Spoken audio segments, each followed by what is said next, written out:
Mga katrops, welcome back ulit sa aking channel, Sports PH. At ngayon nga ay pag-uusapan natin ang naging controversial na panalo ng Golden State Warriors kontra sa Oklahoma City Thunder. Pag-uusapan na rin nga natin dito sa ating panibagong video ang balitang may bumalik na nga po sa koponan ng Los Angeles Lakers.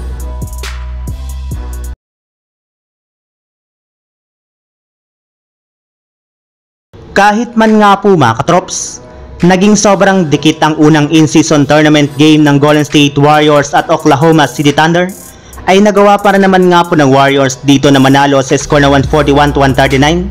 Salamat sa clutch basket ni Stephen Curry at sa clutch goaltending ni Josh Giddey sa huling mga segundo ng kanilang laban. Kaya dahil nga po dyan ay umangat na nga po ang record ng Warriors sa 5 wins at 1 losses standings ng Western Conference at 1 win at 0 losses naman sa group stage ng in-season tournament sa paunguna ni Stephen Curry na nakapagtala ng 36 points at 7 assists.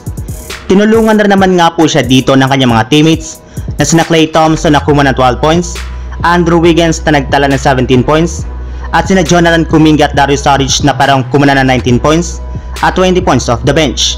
Habang kahit man nga po naging malamig ang shooting ni Chris Paul sa kanilang game, ay nakapag-ambag pa rin nga po siya dito ng team high na 12 assists. Samantala, punta naman tayo sa ating sunod na pag-uusapan sa balitang may bumalik na nga po sa koponan ng Los Angeles Lakers. Katulad nga po ng naibalita ko sa inyo mga katrops, matapos nga po ang 2 araw na pahinga ng Los Angeles Lakers, ay uumpisa na nga po nila ang kanilang mahaba-habang 4-game road trip na sisimulan nila bukas ng umaga sa kanilang game kontra sa Orlando Magic. At bago pa man nga po magsimula ang kanilang laro, ay inanunsyo na nga po ng Los Angeles Lakers na hindi nga po ulit dito makakapaglaro ang kanilang mga players na sina Rui Hachimura, Jalen Hood-Schifino, Jared Vanderbilt at si Gabe Vincent na pare-parehong may tinatamong injury sa kanilang mga pangangatawan. Habang si Taurean Prince naman nga po ay nakalista bilang questionable sa kanilang game laban sa Orlando Magic, ibig sabihin, posible pa rin nga po na makabalik at makapaglaro pa rin siya sa kanilang magiging bakbakan bukas ng umaga. At bago rin naman nga po tayo magtapos mga katrops, kung active nga po kayo parati sa social media, ay siguradong alam na nga po ninyo ang kumalat na balita nung nakarang araw na pumirma na nga po si Kai Sotto ng $2 million na two-way contract sa koponan ng Los Angeles Lakers.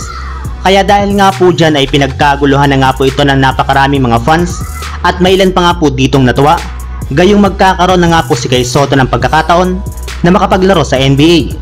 Ngunit ayon na rin naman nga po sa nalabas na balita ng The Rappler, wala nga na pong katotohanan ng kumalat na balita patungkol sa pagpirma ng kontrata ni Kai Sotto sa Lakers, gayong wala rin naman nga po mga reliable na source itong pinagbasihan. Isa pa, hindi rin naman nga po ito kinumpirma ni Kai Sotto at maging ng kanyang kampo. So yun lang mga katrops, ang handog kong story ngayong araw.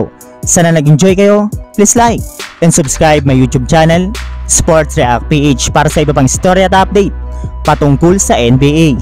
Kita-kits muli sa ating susunod na video.